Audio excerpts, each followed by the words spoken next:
Seigneur, brise mon caractère. Parce que Dieu travaille avec toi en osmose. Dieu, ce n'est pas un dictateur. Il ne va pas t'imposer la sanctification. Il va te demander de venir. Si Dieu était dictateur, qui irait en enfer? L'enfer serait vide. Parce que dès que tu pêches, il va t'attraper. Maintenant, Dieu nous a donné le libre arbitre. C'est quoi le libre arbitre? C'est qu'on a le choix. Tu veux, tu dis oui. Tu veux pas, tu dis non. Et Dieu, il a fini avec toi. Donc, quand tu dis je veux servir Jésus, tu prends l'engagement de marcher comme lui, il a dit. Pas comme toi, tu as envie. Donc, fais attention aux traits de caractère qui peuvent attirer des démons. N'oublie pas de prier, de demander au Saint-Esprit de briser le caractère que tu as hérité de ces démons, afin qu'ils ne viennent pas réclamer l'entrée dans ton corps. Parce qu'on doit conserver sa délivrance, c'est très important. Parce que sinon tu repasses encore par la délivrance, c'est pire. N'oublie pas, il y a 7 démons plus méchants qui vont être ajoutés. Donc si on avait mis 3 jours, 4 jours, 5 jours pour prier pour toi, ben là on va mettre 10 jours. Ah oui. Parce que les 7 plus méchants là, ils ne vont pas partir comme ça.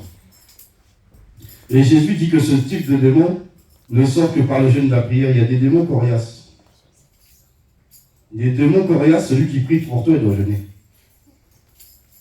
Les démons pas coriaces, celui qui prie pour toi, il n'est pas obligé de jeûner. Mais il y en a d'autres, là, ils sont tellement coriaces que lui, là, il est obligé de se mettre en jeûne. Pour que quand il prie, il ait plus de puissance pour faire partir le démon. Donc faites attention à ce que vous entendez. La musique mondaine n'est pas la musique de Dieu. Donc tu n'as pas écouté la musique du monde, et après, on va t'emmener des démons. Parce que quand tu écoutes la musique du monde, la personne avec qui il a signé, les démons là, avec qui il a signé, c'est ce démon-là qui vient habiter chez toi. Et à force d'écouter, il habite en toi. Donc fais attention à ce que tu écoutes. Fais attention à ce que tu regardes. Parce que ce n'est pas tout ce qu'il y a à la télé que tu dois regarder. Les enfants de Dieu ne regardent pas les films à la télé. Un enfant de Dieu ne regarde pas les films à la télé. Les films sont faits pour te distraire. Et la distraction, c'est pour t'emmener des démons. Donc on n'est pas là pour collectionner les démons, ni en écoutant la musique du monde, ni en regardant les films du monde. L'enfant de Dieu, c'est quelqu'un qui est à part. Il se met à côté. On vit dans le monde, mais on n'est pas du monde. Il y a une différence entre être dans le monde et appartenir au monde et être en transit. Nous, on est en transit. Transit, c'est que tu n'es pas arrivé encore. C'est une escale. Dès que l'avion est prêt, on repart. On reste 2 heures, 3 heures. Après, on s'en va. Donc, tu vois, n'oublie pas que toi, tu es en transit. Et en tant que transitaire, tu ne dois pas t'attacher. On ne doit pas s'attacher aux choses du monde. Le problème, c'est que les gens s'attachent aux choses du monde et ce n'est pas bon. Tout ce qui est dans le monde ne glorifie pas Dieu. On va poursuivre sur la même lancée et on va prendre un autre passage. Un autre passage dans 2 Pierre 6, du verset 6 à 9. Et on va voir voir ce qu'il ne faut pas voir peut apporter, ou entendre ce qu'il ne faut pas entendre, peut nous apporter 2 Pierre. La sœur Sarah. Alléluia. Où tu vas? Oui. Vas-y. Vas-y. C'est 2 Pierre. 2 Pierre, le verset 6, 2 Pierre 2, 6 à 9. Verset 6 à 9. Je lis la parole. Amen. S'il a condamné à la destruction et réduit en cendres les villes de Sodome et Gomorrhe, les donnant comme exemple aux impies à venir, et s'il a délivré le juste Lot, profondément attristé de la conduite de ces hommes sans frein dans leur dissolution, car ce juste qui habitait au milieu d'eux tourmentait journellement son âme juste à cause de ce qu'ils voyaient et entendaient de leurs œuvres criminelles. Verset 9. Le Seigneur sait délivrer de l'épreuve les hommes pieux et réserver aux injustes pour être punis au jour du jugement. Amen. Amen. Le Seigneur dit, ce juste tourmentait continuellement son âme à cause de quoi? De ce qu'il voyait et entendait. Donc, quand tu vois des choses que Dieu t'a pas dit de voir là, tu es en train de te souiller.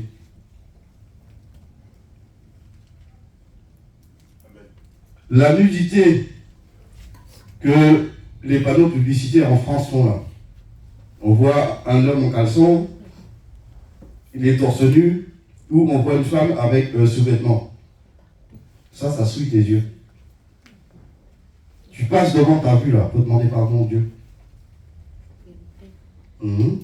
Quand tu passes devant là, tu as regardé là, demande pardon tout de suite à Dieu, parce que tu viens de pécher. La femme là, c'est pas ta femme. L'homme qui est dessus, c'est pas ton mari. Dieu ne te permet pas de voir la nudité d'une autre femme que ta femme. Dieu ne te permet pas de voir la nudité d'un autre homme que ton mari. Donc, quand le gars là qui est sur le panneau là, tu l'as vu là, il faut demander pardon. Parce que tu viens de pécher, tes yeux, tu as souillé ton œil là. Et quand tu écoutes des choses qu'il ne faut pas écouter, des musiques mondaines, ou des discussions vaines, quelqu'un vient, il t'appelle, il te dit oui, t'as vu le frère Intel, vraiment lui là, ah Seigneur. Ou t'as vu la soeur là, non, vraiment. Tu fais quoi là? Tu souilles tes oreilles. Dieu t'a dit sanctification du corps, de l'âme et de l'esprit. Donc, comme Pierre 2, verset 6 à 9 nous dit, on ne participe pas dès qu'on veut. Non, mon frère, non, laisse-moi. Je ne participe pas aux mauvaises œuvres. Je ne viens pas suivre mes oreilles. Amen. Ma soeur, je ne participe pas aux mauvaises œuvres. Je ne suis pas mes oreilles, merci. Amen. Amen. Tu raccroches gentiment, tu lui dis non. Si tu veux parler à quelqu'un, il faut appeler quelqu'un d'autre. Moi, je marche pas dedans. Parce que là où tu veux m'emmener là, le diable, il est au courant, il dit, ah, lui il aime bien les ragots, on va t'appeler. Ton téléphone va sonner beaucoup. Tous ceux qui aiment parler là, le diable va les connecter à ton téléphone. Il faut appeler la sœur là-bas. Oui, tu parles 1 heure ici. Après on te rappelle 1 demi-heure là. On est en train de te souiller et le diable est content. Parce qu'il te tient. Tu deviens son élément. Ne soyons pas les éléments du diable, mais les éléments du Saint-Esprit. Parce qu'on est là pour glorifier Dieu. Mais on n'est pas là pour se laisser utiliser, manipuler par le diable. Le diable, c'est le roi de la manipulation. Il a essayé de manipuler Jésus. Donc, s'il a essayé avec Jésus, tu crois que c'est toi ou moi qui ne va pas essayer? Il essaiera celui qui n'a pas, qui est faible. Il regarde, il cherche. Dès qu'il trouve un faible, il attaque. N'écoute pas les choses qu'il ne faut pas. Et ne participe pas non plus. Il y a un autre passage qui est aussi bien. On va prendre le psaume 1. Parce que tu peux être assis et il y a quelqu'un à côté. Et le quelqu'un, il parle. Mais quand il parle et t'entend, ça te souille aussi. Donc, il faut te décaler. Il faut partir. Donc, on va prendre le psaume 1. Le tout premier psaume. Et on va voir que... Tu l'as? Oui. Amen. Faut le lire. Psaume, chapitre 1. Ah, exact. Heureux l'homme qui ne marche pas selon le conseil des méchants, qui ne s'arrête pas sur la voie des pécheurs et qui ne s'assied pas en compagnie des moqueurs, mais qui trouve son plaisir dans la loi de l'Éternel et qui la médite jour et nuit. Il est comme un arbre planté près d'un courant d'eau qui donne son fruit en sa saison et dont le feuillage ne se flétrit point. Amen. Tout ce qu'il fait lui réussit. Il n'en est pas ainsi des méchants, ils sont comme la paille que le vent dissipe. C'est pourquoi les méchants ne résistent pas au jour du jugement, ni les pécheurs dans l'assemblée des justes. Car l'Éternel connaît la voie des justes, et la voie des pécheurs mène à la ruine. Parole de l'Éternel. Amen. Amen. Donc là, on voit que tu es juste assis. Et eux, là, ils sont en train de calomnier. Mais tes oreilles entendent. Le fait d'entendre, tu es dedans. Tu vas dire, non, moi, j'ai rien dit, Seigneur. Toi-même, tu m'as vu, non? Ma bouche est fermée, j'étais en train de manger. Donc, même je ne pouvais pas parler en même temps, je mangeais. Donc, mais le Seigneur va te dire, mais est-ce que tu n'entendais pas ce qu'il disait? Oui, j'entendais, mais je n'ai pas parlé. Dieu te dit, prends ton plateau, va te mettre au fond là-bas. Évite d'écouter. Parce que comme on a vu dans 2 Pierre 2,6, entendre suffit pour te souiller. Donc on fuit la souillure. Donc dès qu'il parle, tu pars. Tu n'es pas obligé de leur dire de se taire. Tu prends ton plateau, tu t'en vas, tu dis Seigneur, pardon. Tu fuis. La Bible nous dit de fuir le péché. Donc ça, c'est la fuite pour éviter d'être souillé. Si tu viens chez quelqu'un et regardes un film qu'il ne faut pas regarder, il faut partir. Parce que là, tu vas souiller tes yeux en regardant des images qu'il ne faut pas et tu vas prendre des démons qu'il ne faut pas prendre. Il faut partir. Les dessins animés ne sont pas bons pour les enfants. Parce que ça les prépare à la sorcellerie. On initie les enfants avec les dessins animés. Dans le monde des eaux, il y a des sirènes qui s'occupent de faire les dessins animés pour initier tous les enfants. Et le soir, on prend leur âme, on les ramène là-bas. On les attache et on fait des pactes avec eux. Donc ton enfant devient un petit sorcier, après il devient un grand sorcier. Et toi, tu crois leur avoir rendu service en lui mettant des dessins animés, alors que non, tu l'as mis dans les problèmes. Donc il ne faut plus mettre vos enfants devant la télévision, à regarder les Naruto, et toutes ces choses-là. C'est du satanisme. Donc c'est le piège que le diable utilise pour ça. Donc aujourd'hui, il y a des dessins animés chrétiens où on parle de la parole de Dieu. Donc tu mets ça pour eux, ça leur enseigne la Bible. Et peut-être même un passage que toi tu ne connais pas, ils vont te l'emmener. En te disant, mais est-ce que tu connais ce passage-là? Tu dis, ah non, je connais. Bon, d'accord, mais j'ai lu. C'est la sœur dans le dessin animé qui a dit. Parce qu'il y a des situations de la vie, et après on t'enseigne les passages bibliques aux enfants qu'il faut prier pour qu'ils se sortent du piège. Donc, ça va leur permettre d'apprendre la parole de Dieu tout en s'amusant. Et là, tu lui rends service. Alors que quand tu l'enseignes, la sorcellerie, c'est ton problème à toi après. Parce que quand elle a commencé à bloquer tes finances, ta santé, tous les problèmes, tu vas commencer à te plaindre, Seigneur, qu'est-ce qui se passe? Et Dieu va te dire, c'est toi là, c'est toi qui l'as initié. Tu l'as mis devant la télé, pendant 3 heures, tu le mettais le matin.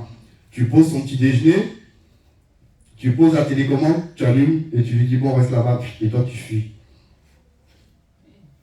Dieu t'a vu. Dieu t'a vu, le diable t'a vu, les deux ils t'ont vu, il s'est noté. Il faut que tu saches une chose, tout ce que tu fais chaque jour, c'est noté. Il y a un ange. Les anges qui ont des armes, ce sont les anges guerriers. L'ange médecin, il n'a pas d'arme. L'ange écrivain, il n'a pas d'arme. L'ange chirurgien, il n'a pas d'arme. Donc il y a un ange qui est chargé d'écrire tout ce que tu fais. Quand tu vas dormir, il remonte au ciel. Il dépose le livre, il y a ton nom écrit dessus, dans la bibliothèque là-haut. Et le matin, dès que tu te réveilles, il prend le livre, il descend. Et partout où tu passes, il te suit. Dès que tu regardes quelqu'un, il regarde ta pensée et il écrit. Dès que tu parles, il écrit ce que tu as dit. Tout ce que tu fais, il écrit. Quand il a fini, il remonte. Mais il y a aussi 2 démons qui te suivent de loin. Et eux aussi font le même travail. Sauf que ce n'est pas pour la même bibliothèque. L'ange, c'est pour la bibliothèque de l'Éternel. Les démons, là, eux, c'est pour la bibliothèque de Lucifer. Donc le même livre est dans les 2 dimensions. Et c'est toi, c'est ton nom là-dessus. Donc dis-toi, tu es surveillé 24 heures sur 24, 7 jours sur 7. Ne crois pas que quand tu es chez toi, personne ne te voit. Tu es espionné. Tu es surveillé. C'est toi qui crois qu'on t'a pas vu, on t'a vu. Donc réfléchis bien avant d'agir. Avant même de mettre un pied dehors, réfléchis. La Bible dit qu'avant de sortir de la maison, va prier. Tu remets tout dans la main du Saint-Esprit. Saint-Esprit, guide-moi. C'est le Saint-Esprit qui fait tout, non? Donc tu le mets dans sa main, tu avances. Tu te concentres dans la parole. Tu ne participes pas au péché des autres. Tu fuis. Et tu essaies de rester saint. Parce que c'est ce que le Seigneur veut. Il ne veut pas que deux collègues se prennent la tête quand tu dis oui, mais toi tu penses quoi? Non. Moi je pense rien du tout. Que Dieu vous bénisse, j'ai fini. Toi tu veux me mettre dans les problèmes. Comme ça je viens parler dedans. Allez. L'ange va écrire que j'ai parlé. Si le gars attend, c'est qui prend? Dieu va te dire, ben, je t'ai donné mon esprit, tu connais ma parole, la justice. Pourquoi tu donnes raison à celui qui a tort? Tu fais ça là, c'est fini pour toi. Le diable va t'accuser, il va dire, regarde ton serviteur.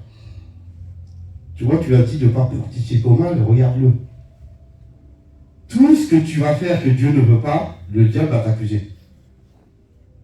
Le démon va lui ramener, lui rapporter ce que tu as fait, et lui-même va se déplacer et va dire au Seigneur, voici. Dieu a vu. Dieu t'a vu déjà. Mais le diable, il vient encore appuyer. Il va dire, regarde, tu le protèges, mais regarde ce qu'il fait. Il n'écoute même pas ce que tu dis. On dirait ça rentre ici, ça sort de l'autre côté. C'est le piège. C'est pas facile. Mais on doit faire attention et fuir. Fuir le péché. Fuir, c'est qu'il ne faut pas rester là. On t'a pas dit reste, tu vas résister. Non, on t'a dit dès que il faut partir. La fuite, c'est mieux.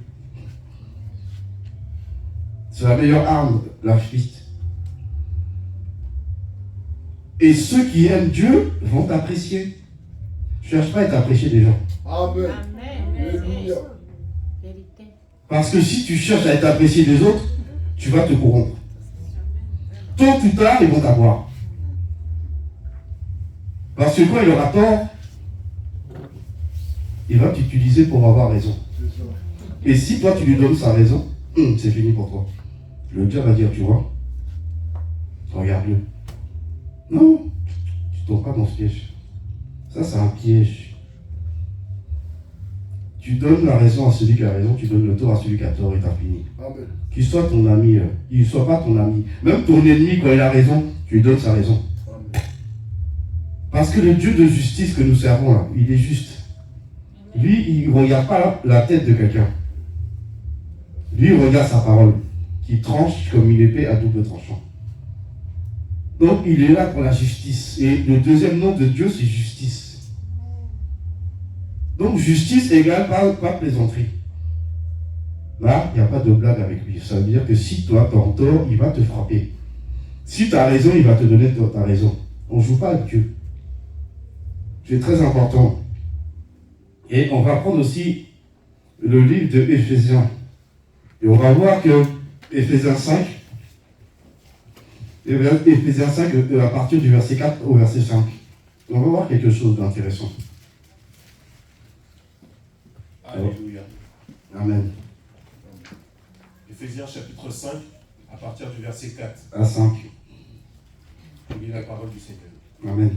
Qu'on n'entende ni parole déshonnête, ni propos insensés, ni plaisanteries, choses qui sont contraires à la bienséance. Qu'on entende plutôt des actions de grâce.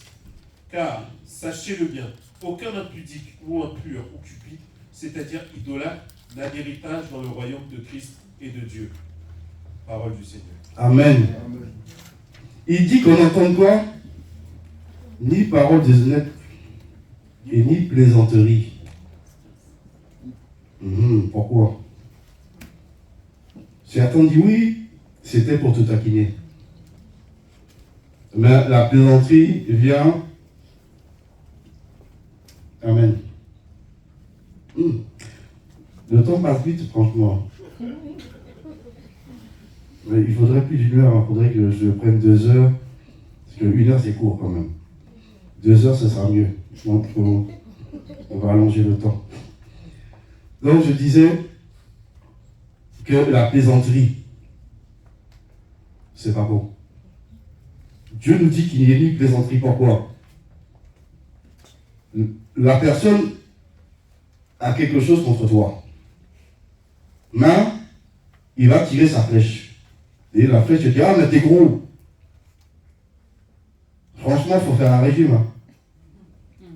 Et toi, il voit que t'es blessé. Je dis, non ma soeur, je plaisantais. Toi-même, tu sais, je ne pense pas ça quand même. Il ne pensait pas.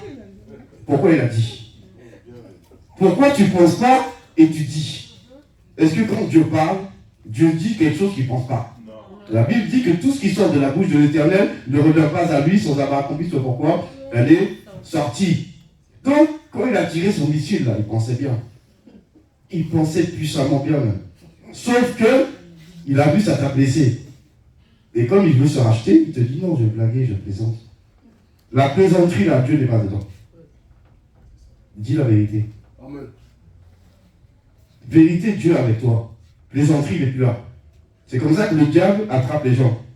Quand tu prends les humoristes, ils ont signé avec le démon de la plaisanterie. Parce qu'ils vont venir attaquer le physique, la couleur, tout ce que tu veux là. Ils prennent les pics. Et dès que ça fait mal, il dit non, mon frère, tu me connais, ça fait longtemps que je te connais, non? Tu vois, est-ce que tu penses que moi là, je pense des choses comme ça de toi? Non, c'était pour faire un peu d'humour.